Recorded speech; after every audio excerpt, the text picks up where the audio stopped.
I work in the South Pole. I'm aware that sounds exciting, and it is, but it's a difficult job with taxing hours. We were sent to the middle of Antarctica with 1,000 miles of snow and ice on all sides. We worked a solid 7 to 5, and with a lack of recreation, we typically do 18-hour days.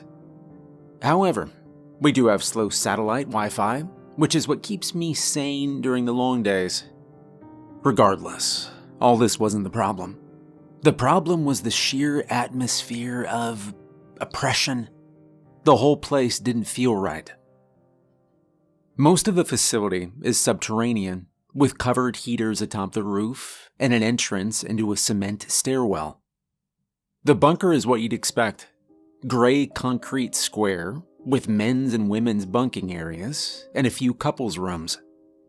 A large bathroom facility with shower and toilet stalls, plus 3 labs and a fully stocked cafeteria, all with no windows. There was also a medical bay and 2 rooms with couches for therapy. After the double-section entrance was the rec room.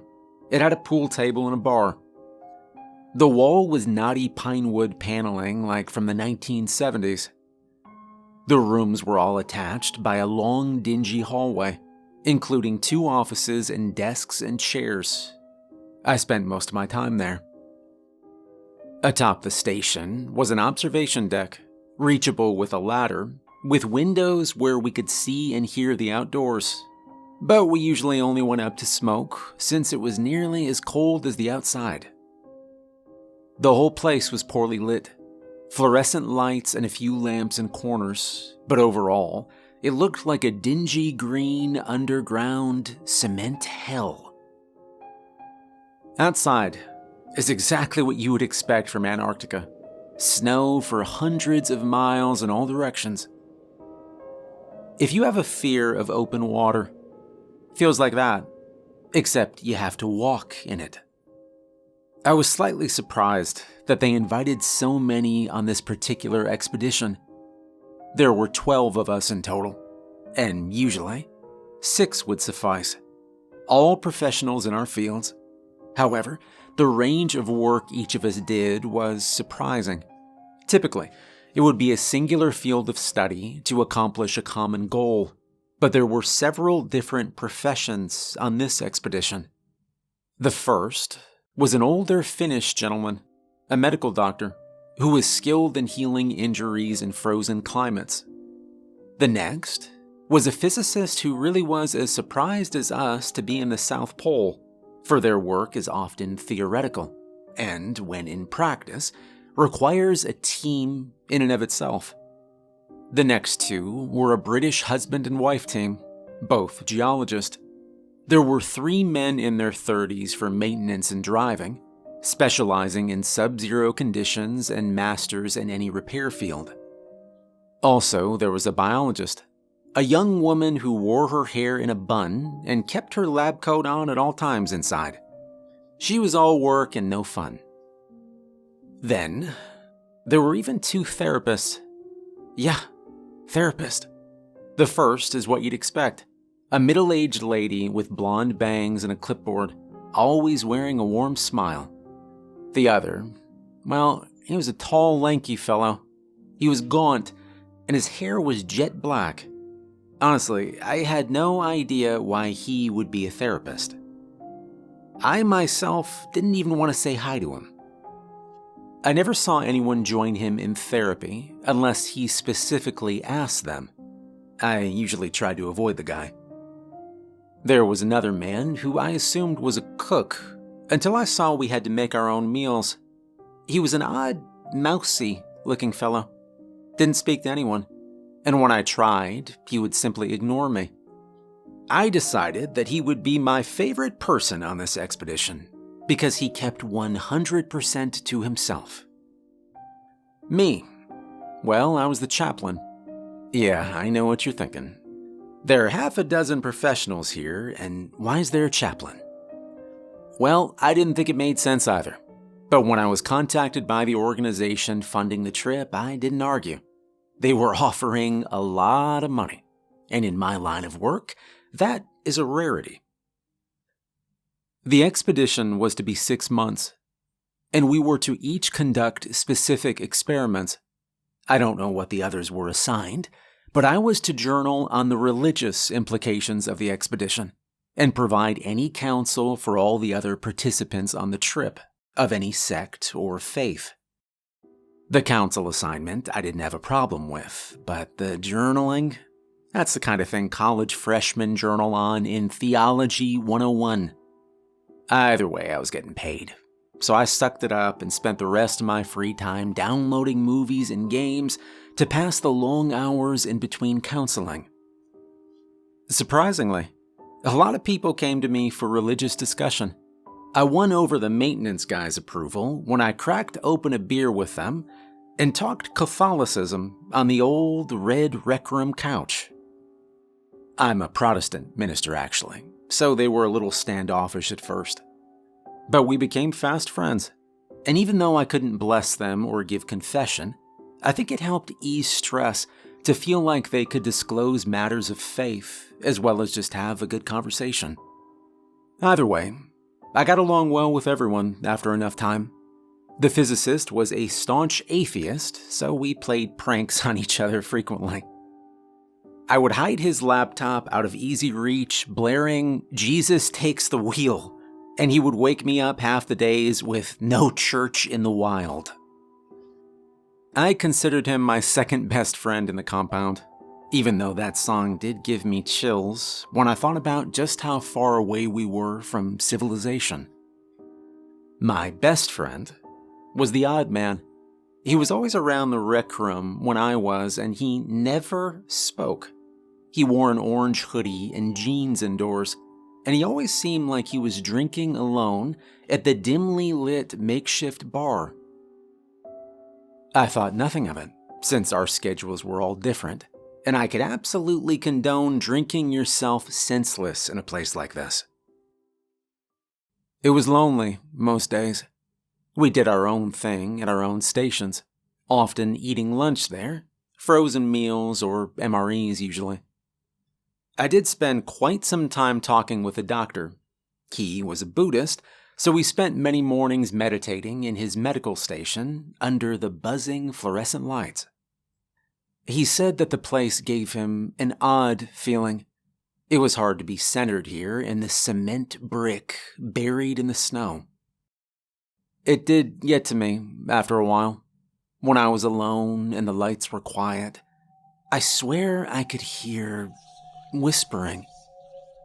After one particular incident, where I swore I heard clear words, I started wearing headphones. They helped quite a bit with filling my ears with noise and blocking out the outside world. Once a week, supplies were dropped in from the coastal base hundreds of miles away. We restocked the cigarettes, whiskey, and other non-essentials like food and water. I say that to point out, whoever was paying for this was dropping serious money. I never met the main client. Rather, I was contacted through their representatives. Apparently, the man funding it was very wealthy, very driven, and very religious, and he was highly invested in this expedition. He wanted a success, but no one knew his goal with this ordeal he was funding. Also, once a week we would go out in a snow rover, a giant SUV that could ride over the snow and ice. We would take samples of the ice and examine a previous dig site from the last crew. I could not imagine the crew that had come all the way out here to build the facility, but I bet they got paid crazy money. Some days, we would all go just to get out and see the sun. We couldn't leave during a blizzard, but most days, only the necessary crew for the excavation would go. Whenever we went, we had to wear a harness attached by rope to the SUV to avoid slipping down the ice and being injured. We can only go once a week due to the outside conditions and distance to the dig site. I mention both of these to say that we were alone out here, and if a plane came Monday, then we had 7 days until it returned. Then was the first big shift. It was exactly 2 months in the base. The team who left that day were the geologist, the biologist, with one maintenance man to drive and man the harnesses. They left in good spirits, and they remained at the site for hours. However, they returned shaken. They burst in the door while I was in the rec room with the therapist, and we immediately noticed the fear in their eyes. The lady geologist ran to the couple's room without saying anything. Her husband chased after her, calling her name. We asked what happened, and we noticed the biologist was crying. The other therapist entered the room like a ghost, and without a word, he ushered her into his office and closed the door. The doctor burst in and boomed, "What on earth is going on?" "I don't know," said the first therapist. She was anxious as I was. "Where's Jack?" I began. "Wait, where's the car?" Jack was the maintenance worker who drove the SUV. I opened the door to the outside, and I saw nothing but our flag, a long set of footprints, and miles of ice gleaming in the sunlight. We sat for what felt like hours in the rec room. All of us who didn't go on the field expedition, that is. The others were in the tall therapist office. Panicked voices could be heard behind the door. Finally, they all came out. The geologist went to their room without saying a word. The biologist sat in one of the empty folding chairs. The therapist stood behind her, hands on the back of her seat. She'd clearly been crying since she came back. "We got there ahead of schedule," she started, gathering her composure. "The dig site. We arrived at 0700 instead of 8, so we all got to work early. At first, everything was fine. Jack was in the SUV minding the harnesses. I was chiseling away at a small patch of ice when I heard the others call from below." We looked at her, hanging on her every shaking word. She continued, I slid down to the base of the hole, about 30 meters down, I think. They'd struck a hard surface. We all dug together and pulled out a massive lockbox. Immediately, we assumed it was left from the last dig, but the design was old. It looked like something from World War II. It was heavy and sealed shut. We tugged the rope to signal Jack, but there was no response. We started calling out for him, but he never called back. We couldn't see him from our vantage point. After a solid 10 minutes of screaming, we made our way up the hill using our tools. We used an extra length of cord to pull the box up. It took all 3 of us, but we got it up. When we reached the top, Jack was nowhere. We searched the perimeter for well over an hour. We checked for holes in the ice and signs of footprints. But his earlier tracks never left the side of the SUV. We loaded the box in the back, and we kept looking. We noticed something then. Something we absolutely already should have seen. When we climbed atop the vehicle for a better vantage point, we saw a massive single message in the snow. Run.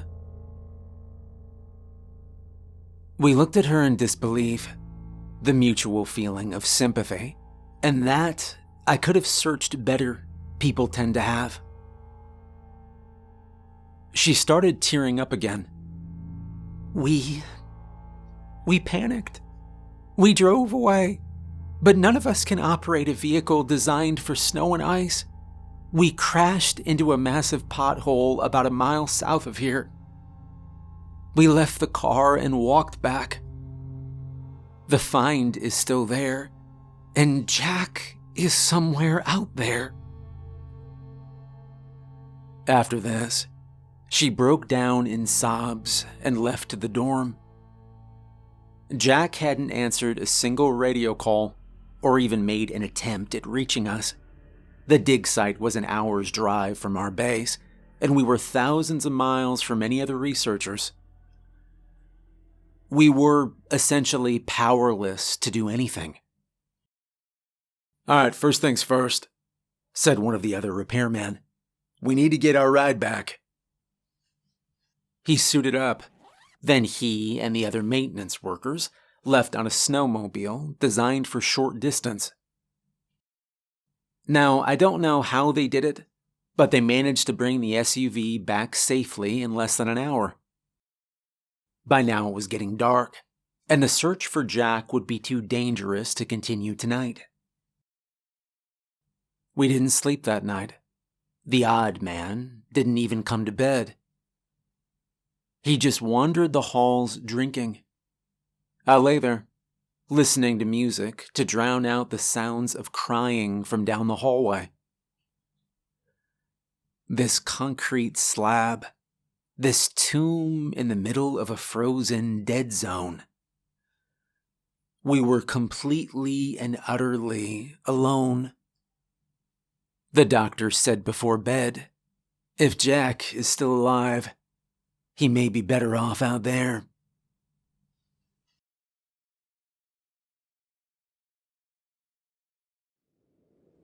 The next morning we set out, all of us, except the two therapists and the odd man, who I assumed was sleeping off a hangover. We dragged the locked box out of the vehicle and laid it in the rec room. We loaded up and decided to deal with opening it later. We searched the dig site and surrounding area until evening and turned up nothing. The message in the snow wasn't there anymore, and there had been no snowfall that night. We found no tracks, no signs, no body, no anything. We returned depressed and feeling responsible for our missing companion. When we returned, however, we were greeted by an odd sight. On the snow was a ski-fitted jet, and not like the crappy junk plane that dropped us off. This was an expensive private jet. We entered the facility to the sounds of loud, booming laughter. A short, bald man with a white goatee sat in the rec room with the shrinks. He was smoking a cigar and wore a very nice suit. Two very large men in sunglasses stood on either side of the door. We were slightly stunned. "Well," the man said in a hard southern drawl, turning to us, "if it ain't the rest of the party. Allow me to introduce myself." He stood, extending his ringed hand. "My name is Earl. Pleased to meet you all, finally." We took turns awkwardly introducing ourselves, realizing this must be the guy in charge. He invited us into the cafeteria to have an official meeting.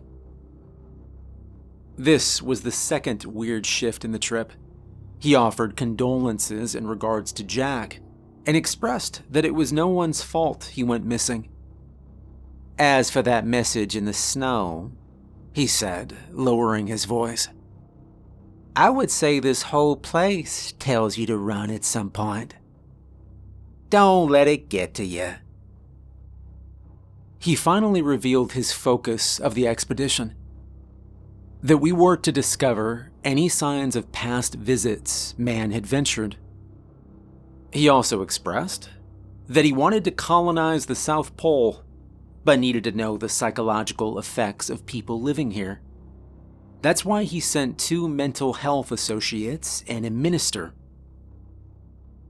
He pointed at me saying this, making me feel exposed and kinda awkward. He again thanked us and sent us to bed after the best steak dinner I have ever had. This guy was serious. He flew in his personal chef to thank us for our work. The next morning, after a bacon and eggs breakfast, He took us into the tall therapist's office, one at a time to shoot the shit, as he put it. When it was my turn, he was very respectful, a gesture I appreciate when no one knows I'm a minister, but it feels forced at times when there is pretense. "How are you, Reverend?" he asked softly. "Well," I replied, not sure how to answer that question in light of the past few days. "Glad to hear it." He smiled at the ground. "Now, son, I'm going to level with you. You are the most important person here." "How's that?" I asked, wondering if he was just trying to flatter me. "Well," he started, looking for the right words.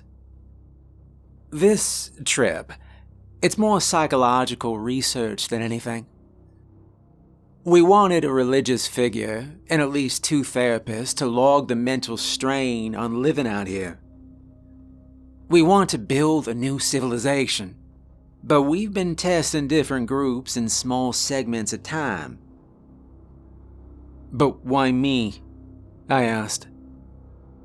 "Well," he said, smiling, "I'm a Methodist boy myself, but I picked you because of an article you wrote a while back. You said in the final line that you have the same philosophy as me." "What's that?" I asked.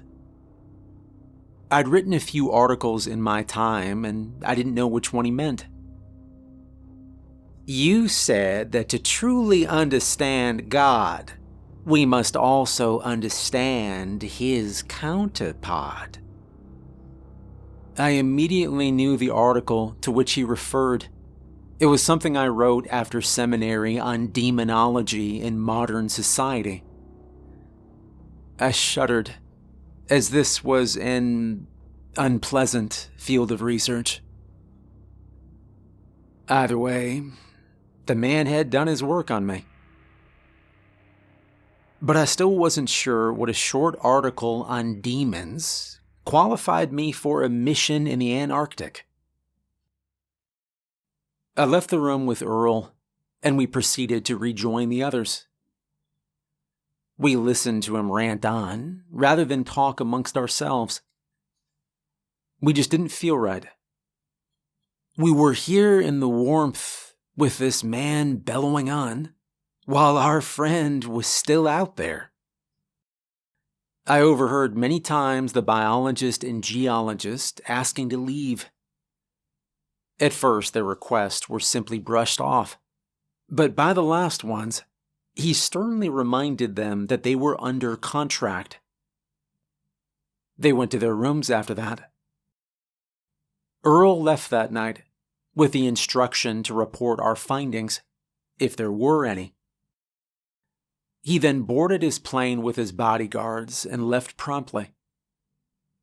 Before bed, I swear I heard whispering from the observation deck, but when I went to see, there was nothing.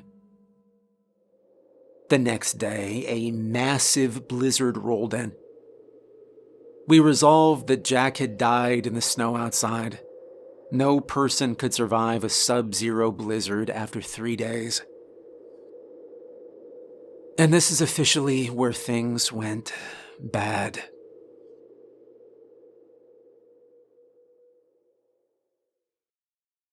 We decided to open the lockbox. It was sealed by metal welding all the way around. It took a little while, but the other 2 maintenance men used blowtorches. And the chest finally came free. They strained to pull the lid off its container. We gathered around close. I found myself the closest to the box. They flipped the heavy lid over. We saw black soot come loose. We coughed and looked down. There was nothing, or at least nothing important. We found a piece of string, a thimble, and salt. We sat there rubbing our heads and looking at each other. We discussed why this should be out there in the ice, so many layers deep. We talked a little while until I noticed the physicist leaving. He was pale as a ghost, so I chased him to ask what was wrong. "Hey, you good?" I asked. He stood there shaking his head. After a long pause, he said, "No." "What is it?" I asked. I was curious as to why he was acting so strange out of nowhere. Meanwhile, I saw the other participants walk down the hall to the cafeteria, only I noticed that the man in the orange hoodie was nowhere. My thoughts were shaken when the physicist spoke up. "Did you see the word on the lid?" he asked quietly. "No," I replied. I was confused. "You can't read Hebrew, can you?" he asked. No, I studied Greek." "You can?" I asked. Yeah, I'm Jewish, or was. I can read well enough Hebrew, at least." His voice shook. I wish I couldn't, though." "What did it say?" I asked. "It said Dybbuk," he said, and he began to cry. I'd never seen him like this, and it made me a little scared. Hey, you can't buy into that," I began. "No," he said, cutting me off. "You know as well as I do that this place is wrong. It does things to you. God, the first week, I chased footsteps around the shower every morning, only to realize I was alone every single time," he said. Hey, listen," I began. I placed my hand on his shoulder. "We're gonna be okay." I wish I could say I was telling him the truth, but that box, it did have this weird feeling around it. That night around 2 a.m., I awoke to the sound of footsteps. They were so loud, I heard them over my headphones. I went to check around, and no one was awake besides me. I heard soft sobbing from the couple's room, but I knew better than to disturb them. They had it pretty rough right now. As I returned to my bunk, I walked by the cafeteria, and I caught something awful. I turned to see the most horrifying sight I ever have. All the chairs and tables were scattered and flipped. Food was smeared all along the walls and ceilings, and utensils and appliances were everywhere. In the center of the floor was a massive, rusted steel cross, and Jack was nailed to it. He was soaked from head to toe in blood, and his eyes looked as if every vein had just burst. Barbed wire covered his arms and legs, and nails were driven through his wrists and ankles. He was bald and thin, and when we made eye contact, he shook violently. And then he yelled through spattering blood, "Belphegor!" Now it was my turn to lose it. I fell backward and slid on the tile. I must have been screaming, because everyone poured into the hallway asking what had happened. I pointed to the cafeteria, and the inside was totally normal. Nothing was out of place. No cross, no Jack, no destruction. It was only 3 hours later I awoke in the rec room covered by a blanket. Jane, the therapist, was asleep on the opposite couch. She was sweet through all this, and I'm sure she was disappointed in my lack of professionalism. I'd been drinking, and I was still drunk when I stood up. Everyone was still asleep, and I could hear the blizzard. I wandered the hall, and I heard the sobbing from the couple's room again. I realized in my stupor that they might need help. I knocked softly on the door, but the crying continued. Before I could knock again, I ran and vomited into the toilet, now feeling slightly more alert. As I stood wiping my mouth, I caught the brief glimpse of a figure leaving the bathroom. It was dark and tall, but I couldn't catch any more details. I finally had enough and returned to my bunk. I fell into a restless sleep that night, but I did sleep. I awoke the next day to someone shaking my arm. "Hey, wake up," the voice said. It was one of the maintenance men. "Power's out and people are missing." I stood groggily. He turned to the hallway, where I could hear voices in the cafeteria. I saw the only other person in the room was the physicist. He was facing away towards the wall. He didn't move. He just laid there. I only left because I saw him breathing. I walked into the cafeteria. It was lit by emergency candles on the tables, where I saw the biologist, Jane, the doctor, and the two maintenance men. Counting me, this was less than half our original group. They turned, and the other maintenance man said, "Well, look who it is. You gonna scare the hell out of all of us again?" I didn't smile or disagree. I just sat beside the doctor and asked where the geologists were. "They won't answer their phones. They won't answer their door," Jane said, her age beginning to show in her tired eyes. "The other therapist as well is missing." "We're leaving," said the biologist, "as soon as this blizzard dies down. Screw their contracts." "How?" I began. "We're 1,000 miles from the nearest base." "Well," said the man who woke me, "we have a massive sled we'll load with every tank of gas, then we just have to get within 50 miles to the nearest base to be within radio contact. We have GPS, we'll drive in shifts, and we'll take our time and we'll avoid any pitfalls. Does everyone agree?" Everyone nodded in agreement. "All right, in that case, I suggest we spend the next few days together, hoping the missing members return, and if not, then we will beg their forgiveness." I spent the day sitting in a daze. We all layered up in the dark and hunkered down.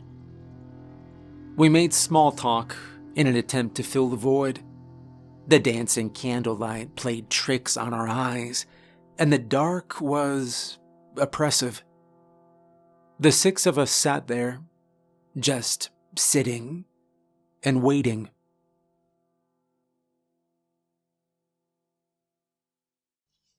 Finally, around 1800, Jane suggested we check on the geologist. We stayed close down the hallway and heard the sobbing. It was softer, but still there. Jane knocked, waited, knocked again. Then she shouted she was coming in, but the door was locked. The maintenance man began pounding his fist and threatened to break in. He pulled out a key. It fit the door, and he slowly opened it to the bedroom. Inside was a nightmare. The first thing I saw was the blood. It was everywhere. The walls, the bed, the ceiling, the floors. It covered the lamp and bathed the room in a deep red. On the bed was the male geologist. His mouth and eyes were wide open. His throat was torn out, and his leg was chewed to the bone. His wife sat beside him. She turned to look at us, covered in blood herself. She was crying and chewing. She sputtered the bloody meat while sobbing. Her expression turned from sorrow to one of rage. She contorted her mouth to scream, but only a gargle came out. The maintenance worker shut the door. We pushed tables in front of it. We piled enough furniture in front of that door to board her in her cage. We returned to the rec room. Everyone was crying, and Jane was in the fetal position. "Okay, we leave tomorrow," the doctor said. The blizzard still raged outside. It felt like the wind was mocking us. I don't know how, but I must have fallen asleep at some point, because a massive blast woke me. I looked up to see the others jump to their feet. We got ourselves to the ladder and climbed to the observation deck. Outside, we saw blackness expanding, all except for a large patch of light a few meters away. Through the whiteout conditions, we could see fire. The SUV was in flames, gas tanks stacked around it. And atop the flames was a person. As I looked closer, I could see they were dancing. "Oh my God," the biologist said. "Jane?" As I looked closer, I saw it was Jane. She was naked and being burned alive by the flames. Her howls echoed through the dark storm.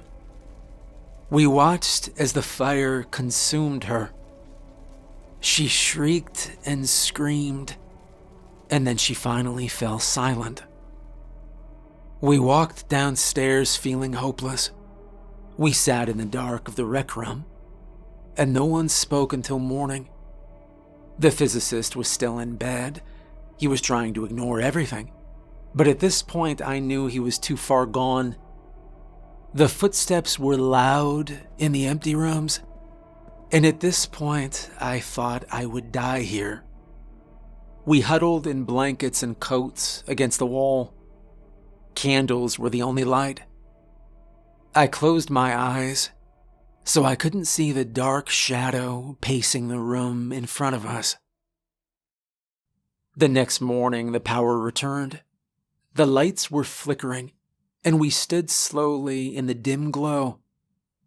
I heard music playing in the showers. We all walked together and looked inside. Within was the song "Jesus Take the Wheel" being played on loop from an MP3 player. We walked into the dull gray room, and we saw the physicist sitting on the floor in front of the iPod. Blood was running into the drain beneath him. He slowly turned his head to me. He held up his left hand to his lips and hissed a long shh. He lifted a bloodied hand, closed his eyes, and smiled a large, toothy smile. He whispered behind closed teeth, "I like this song now." "My God," said the doctor. He slowly approached the bloodied man, attempting to keep him calm. "It's okay, boy, I'm here to help," he said. The physicist snickered again, eyes still closed, and smiling. As the doctor got close, the man yelled with an inhuman volume and sprang forward. He tackled the doctor to the ground, and he sunk his teeth into his neck. He turned to us. The doctor sputtered blood and choked for air. As the man crouched to leap towards us, a bang filled our ears. I looked, and I saw the physicist was now laying dead in a pool of his own blood. In his head was a circular wound, and I realized one of the maintenance workers had shot him. We were now 4. Me, the biologist, and the 2 maintenance workers. Everyone else was now missing or dead. Although the power was on, the satellite was down, thus ruining our chances for radio and Wi-Fi. We paced for hours, and then one of the maintenance men spoke up.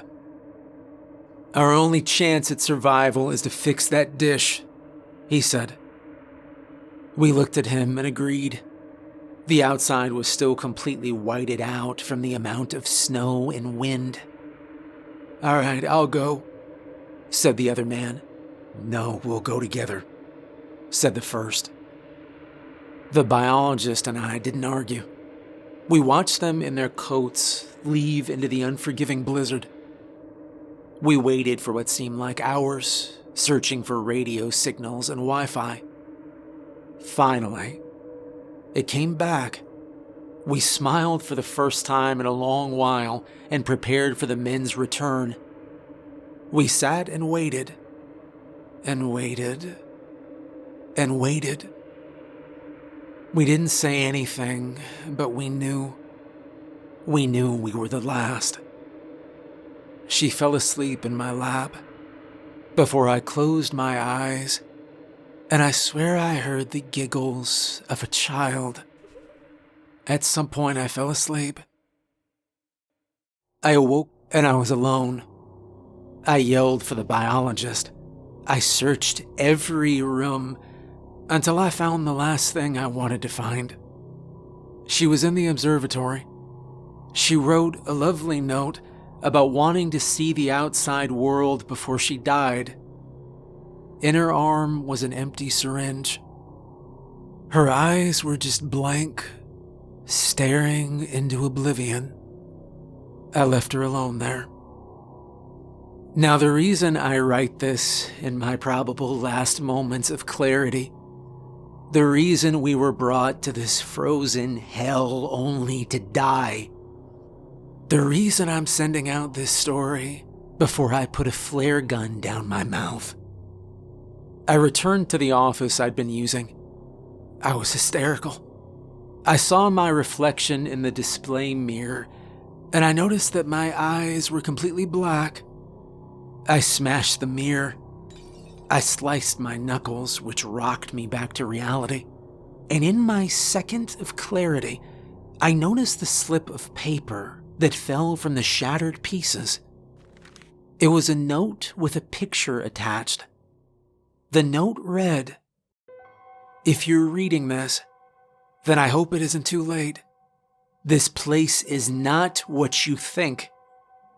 The man in charge is not a religious kook. He is much more dangerous. By now, you may have found that undiscovered lockbox. In it, you found some trinkets to spook you. There's probably a minister with you to comment on the materials as evil. This is their set and setting. That black soot that came out, it wasn't dust and it wasn't evil. These people don't want to colonize. You ever wonder why you're so far away from the other bases? This is a weapons testing facility.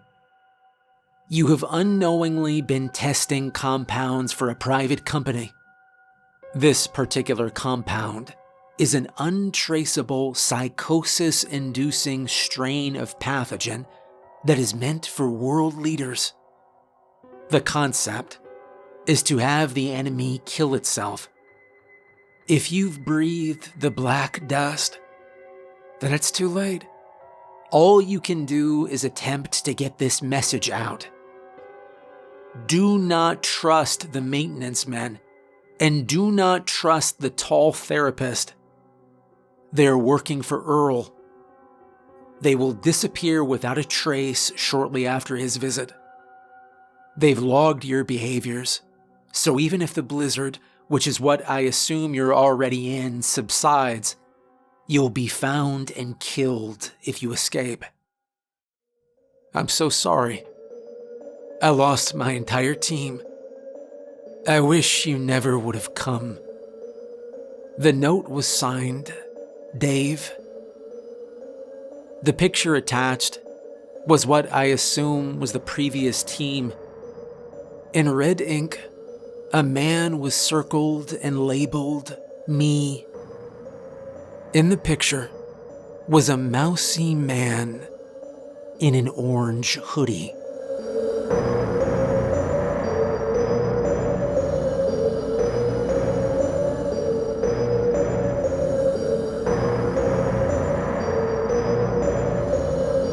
Hey, I hope you enjoyed the video. Special thanks to all my patrons. If you'd like to become a supporter and get the audiobook early access version of upcoming stories, there's a link to my Patreon below. Thanks for watching, and have a good night.